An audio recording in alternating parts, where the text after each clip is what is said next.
There was a time before automobiles and shopping malls and cell phones when you had to work pretty hard to get the things you needed just to live a reasonable life.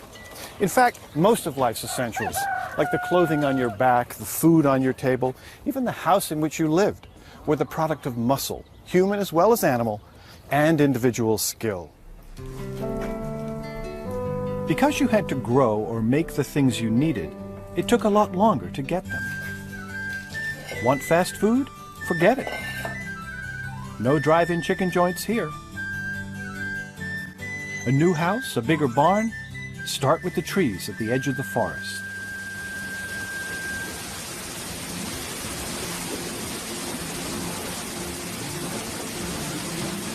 But about 200 years ago, all that began to change with the help of mills.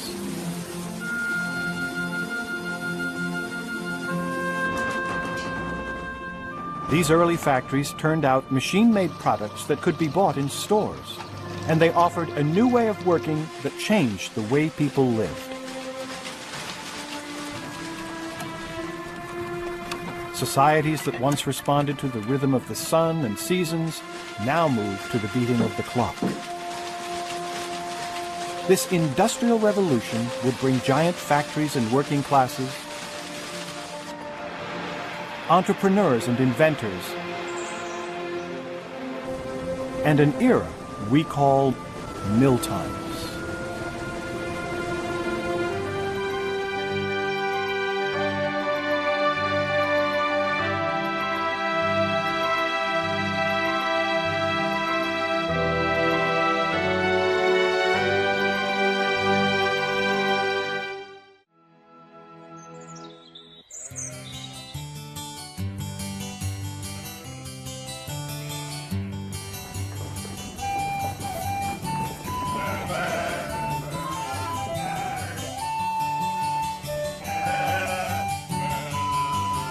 So what did people do 200 years ago if they needed a necessity of life like clothing?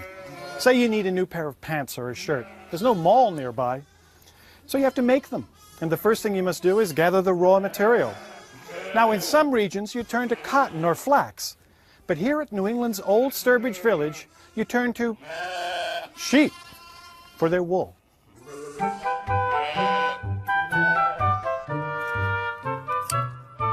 Of course, it wasn't that easy. Sheep shearing was a laborious process for the shearer and the sheep. And then you had to have someone with enough skill to turn all this raw wool into cloth.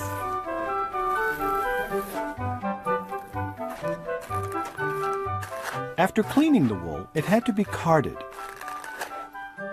This took strong fingers and prickly brushes, like pet brushes, to untangle and separate the fibers, and to create wispy tubes of wool called slivers.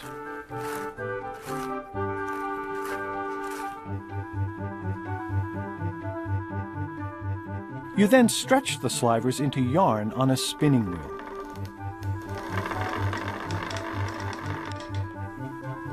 Notice how the yarn gets twisted as it winds onto the spindle? This makes it strong enough to weave without breaking.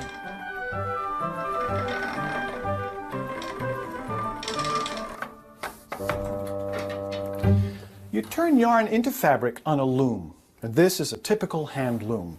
Now, weaving was done by both men and women, so I should probably do okay at this. First of all, we have to set up the loom by drawing threads from the warp beam behind the loom across the top to another beam near my feet. The warp threads pass through harnesses, which I can raise or lower by pressing down on these foot pedals. And when I do that, it creates a space between alternating sets of warp threads. I'm going to take the shuttle, which is this wooden contraption with a spool of yarn in it called a bobbin, and I'm going to push it across through that space, perpendicular to the warp threads. I then press it down, change pedals to raise the other harness to create that over and under pattern that you get used to seeing in weaving. I send the shuttle back through, pull it snug, tamp it down, and repeat this process over and over again until there's something else I'm supposed to do or my arms fall off. You can see just how much time is going to go into this to produce enough fabric to make clothes. I mean, there's the carding and the spinning and the weaving. Then there's the cutting and the stitching and so on, which sort of explains why people back then would have had relatively few clothes. But by the middle of the 1700s, help was on the way. And it began with water-powered machines. For centuries, people had used the turning force of water wheels to help with tough jobs, like driving blades for sawing wood,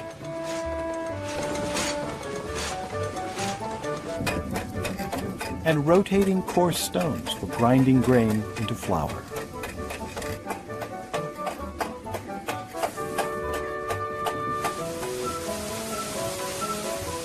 But eventually, water wheels began to power more complicated devices that would revolutionize cloth making, like this carding machine.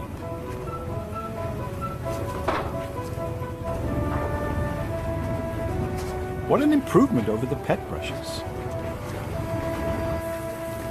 And by rolling out wispy slivers all day long, it was a great labor-saving device. But this was even better. I'm standing next to a machine called a water frame. It was created by the famous English inventor Richard Arkwright, this model's from the 1780s, to spin cotton into yarn. Though it looks fairly complex, it really isn't.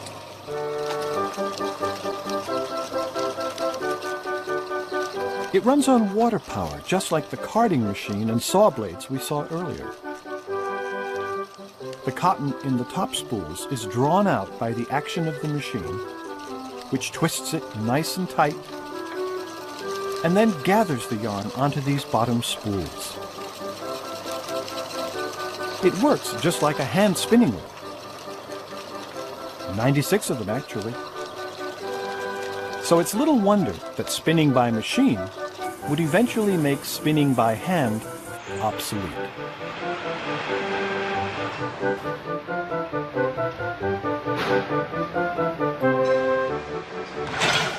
In no time, spinning mills began springing up all over England.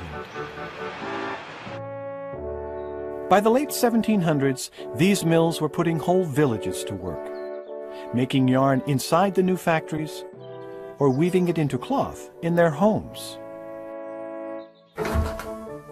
The spinning industry was so successful, it quickly spread to the rest of Europe. And it was only a matter of time before it reached England's former colonies in America as well.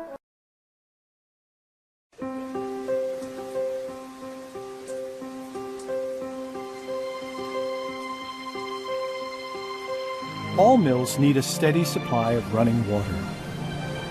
And here in New England, there's plenty of rain and melting snow to feed powerful rivers that once drove the big wheels of the new textile mills.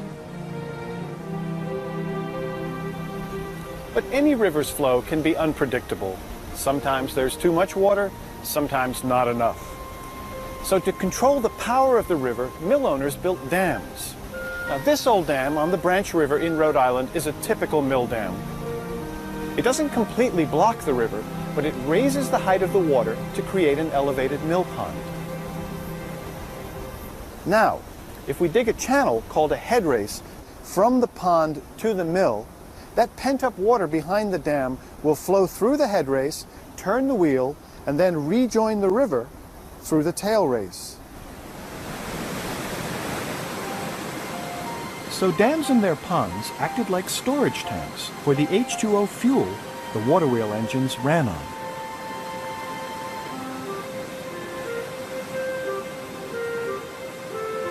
You can still find scores of mill dams all along New England's rivers. But this one in Pawtucket, Rhode Island is special because it powered America's very first spinning mill.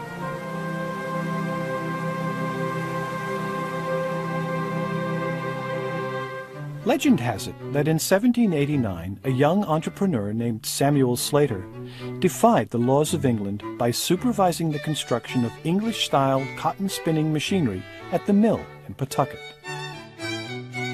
England had tried to protect its fledgling monopoly on spinning machines with patents. But Slater, who worked in the mills, understood how to make similar machines and came to America to seek his fortune. Other Rhode Island mills quickly followed Slater's successful venture, including the picturesque Wilkinson Mill right next door, which houses a beautifully restored water wheel and gives us a pretty good idea of how a power train actually works. At the Wilkinson Mill, water from the head race flows into a wheelhouse, where it steadily turns the big water wheel. The wheel is connected to revolving metal gears. And as the gears turn in rhythm with the wheel, they rotate a vertical pole called the main shaft. The main shaft rises through the ceiling and extends all the way to the top of the building.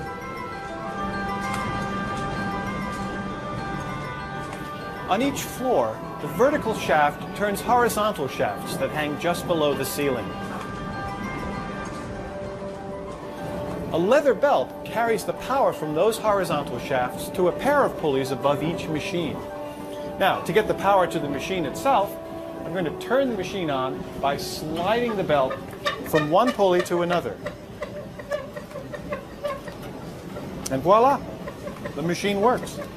Now, this is not a spinning machine, it's a lathe. A lot of mills, like Wilkinson, had their own machine shops. This is a wood lathe. It was actually used to produce those humble workhorses of the spinning industry, the bobbin.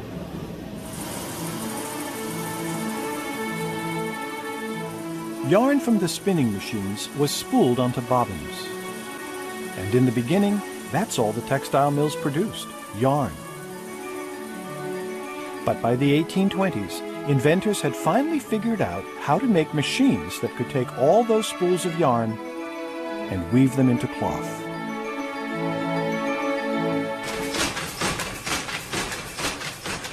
This power loom is weaving a plain piece of fabric. All the things I had to do on the hand loom are now being performed by this machine, only a whole lot faster. In fact, the wooden shuttle I threw by hand whips its thread back and forth so quickly, we have to slow down the action for you to see it.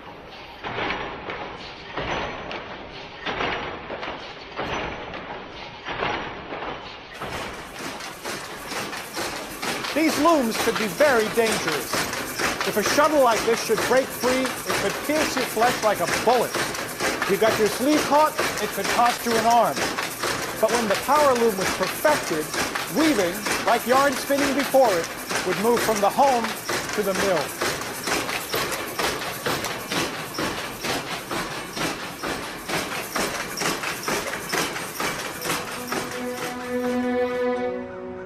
Many newer mills became huge as owners sought greater profits by bringing carding, spinning, and weaving all under the same roof.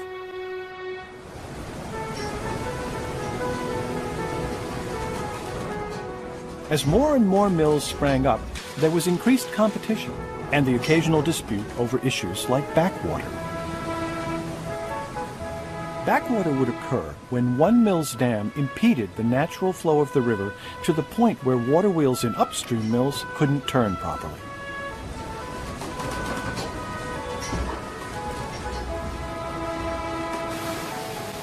Because water was so valuable as fuel, clashes over water rights were common. But with the demand for machine-made textiles soaring, it looked like everyone's profits would just keep flowing.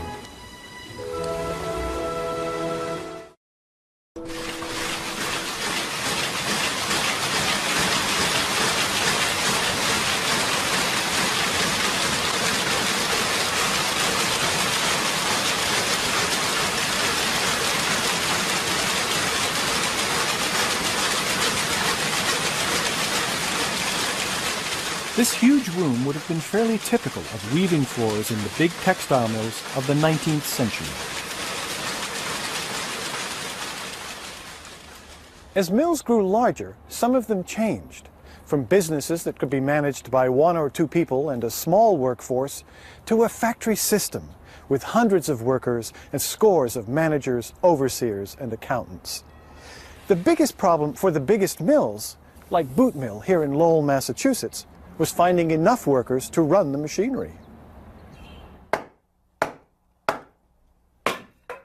In the early 19th century, 9 out of 10 Americans still lived on farms and had no experience with mill work. Without enough skilled hands to run the complex machinery, the big mills of Lowell, Massachusetts would have remained a dream. It was American textile entrepreneur Francis Cabot Lowell who had the vision in the first place. He had witnessed the terrible conditions faced by mill workers in England and decided he could create a wholesome atmosphere that would attract country women to work in his mills. When he offered decent wages too, the daughters of cash-strapped farmers flocked to this unique city of mills and became famous as the Lowell Girls. When they arrived, the women found that Lowell was serious about the wholesome atmosphere. There were rules and curfews that everyone had to follow, even when they weren't working. Drinking alcohol was strictly prohibited, for example. And to further protect their reputations and souls, employers required all women to attend Sunday church service.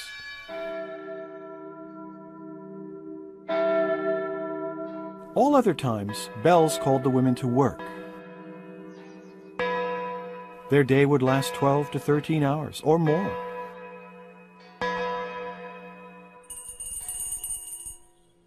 And when they weren't working, they spent most of their time inside one of the hundreds of boarding houses scattered throughout the city. The women of Lowell were very well fed by their employers. One wrote, "We had cod soup, baked cod, and fish hash. We have pie 2 or 3 times a day, coffee and warm biscuits." All the workers got 3 decent meals a day, clean linens, and a room to sleep in, and all for about $1.25 a week. Now that may sound like a bargain, but it only left them $2 or $3 a week after working for 70 hours or more. Now that's about the same as a few $100s in today's money. Not great for all that work, but still a lot better than working on the farm, where they probably would have gotten nothing. Excuse me, is there any more of that fish hash?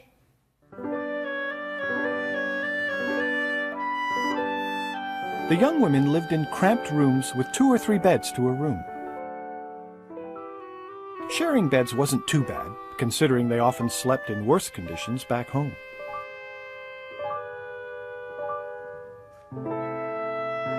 They loved to write letters and keep journals. Complaints about rodents, the communal outhouse, and a lack of privacy were common. But most women clearly liked the boarding house life and the excitement of the city, especially on Sundays, their one day off. After church, they would spend their time courting, socializing, or promenading in the fresh air. They might attend a play, a lecture, or a concert, until this brief respite was over. And then it was back to the mills for another week of heavy toil.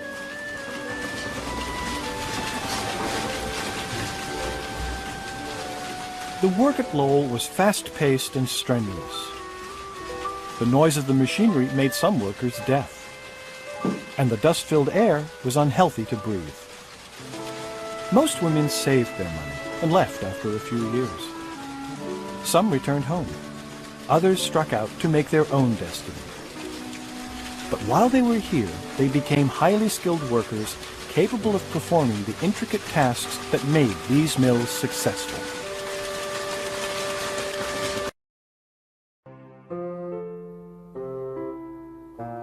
This is Moses Brown, the Rhode Island businessman who enticed Samuel Slater to Pawtucket and then helped finance Slater's pioneering cotton mill. Moses was a chance taker who was fascinated by inventions like his prized electrostatic generator and by visionary enterprises like spinning mills.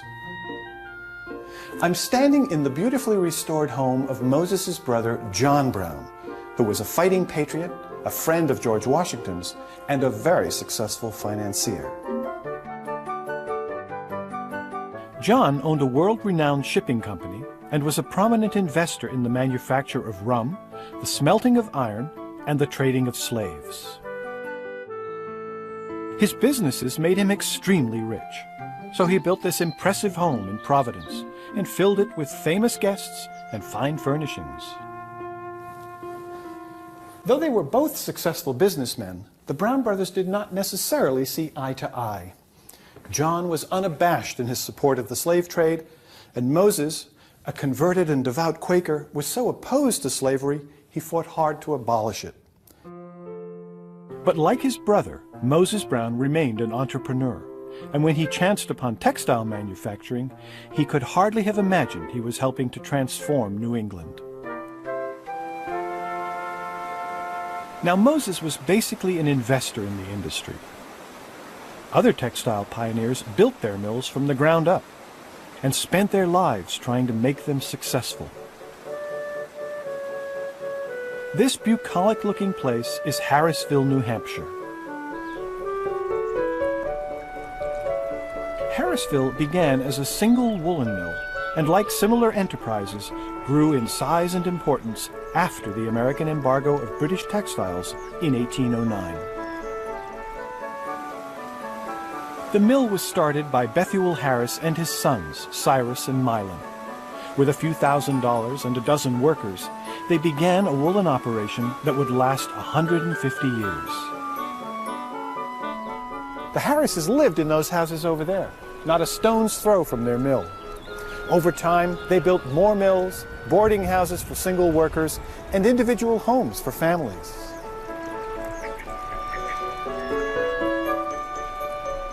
Milan Harris even built this schoolhouse for the workers' children, which, unfortunately, was very cold in the winter. Rather than repair the drafty schoolhouse, he stuffed wool, which he had plenty of, into the cracks in the floors. The result was that the teachers and kids nearly froze, and Milan was chastised by state authorities for running one of the worst schools in New Hampshire. But the Harrises were not mean or greedy, and treated their workers fairly when they could afford to. For unlike rich owners, the Harrises were completely dependent on the fortunes of their mill. They personally fixed machinery, fought icy wheels, hired and fired workers, sweated over accounts, and hustled for business. If prices fell or labor costs rose or natural disasters struck, their enterprise could fail instantly. And without the deep pockets of rich mill owners, the Harrises were never far from financial ruin.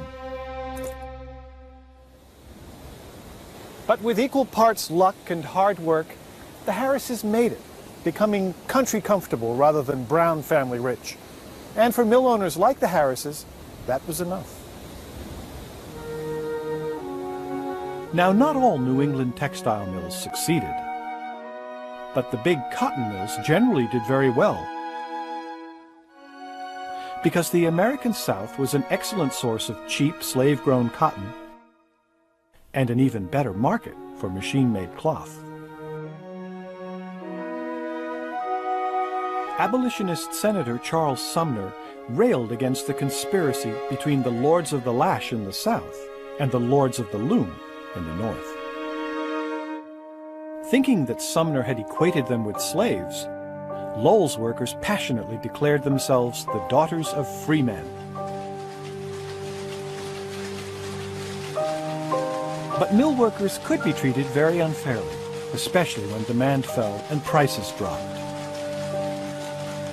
Owners could cut wages, increase hours, or speed up production, all in an effort to maintain profits. On rare occasions, workers fought back by turning out or going on strike. But then, as now, such tactics could be very risky for both sides.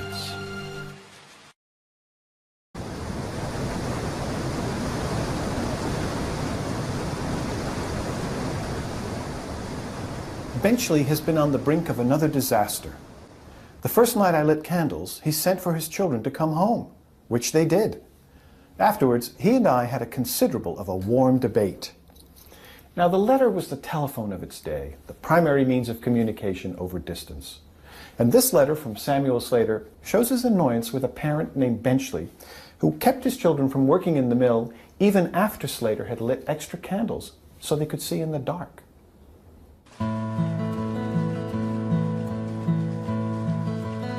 Yes, children worked hard at Slater and at other mills throughout New England.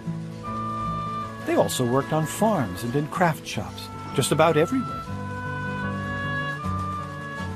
Few children had the luxury of going to school full-time, and working in the mills at least meant a decent place to eat and sleep.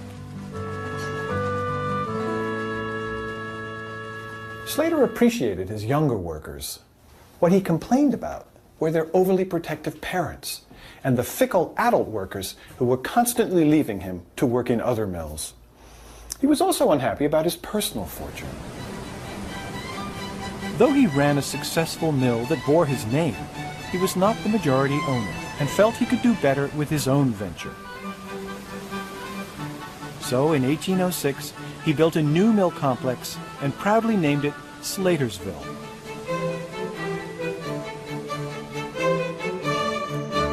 Over the decades, the surrounding community grew along with the mill.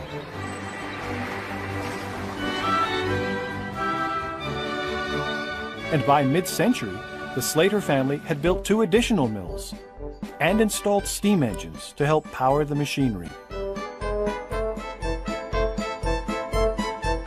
Quarrybank Mill in England houses an early working model.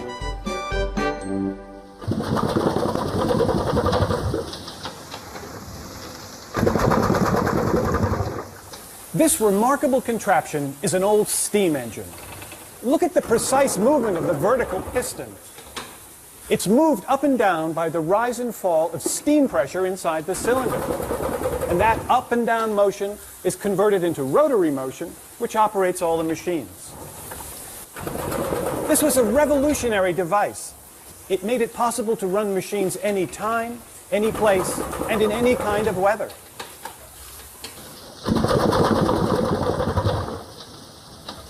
Over the years, operators used both steam power and water power. But eventually, the steam engine replaced water wheels as the primary source of power for most mills. With steam engines to run machinery, mills no longer had to be located near rivers. And once freed from the river, the stage was set for the demise of the New England mill.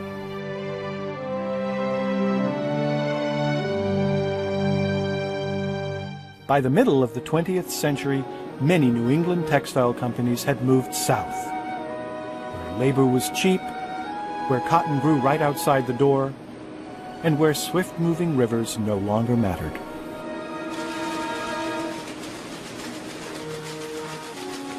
In more recent decades, the industry has moved to even cheaper labor markets in Asia and the Pacific. Today, the largest textile centers in the world lie far beyond the United States and Great Britain, leaving places like Slatersville abandoned and desolate.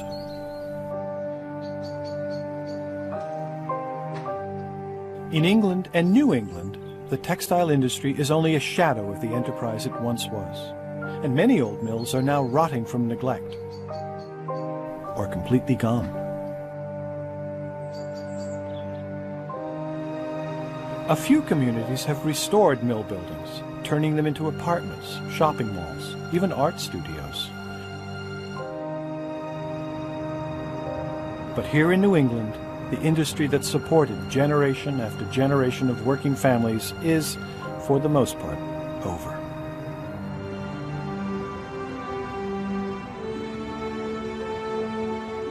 At their height, mills were criticized for bringing a decline in craftsmanship and a machine-like regimentation to the workplace. But they created enormous benefits as well. As anchors for cities, as innovators of new technologies. They put vast numbers of people to work and brought affordable products to consumers everywhere. For better or worse, mills have shaped our world and the way we live as surely as any force in history.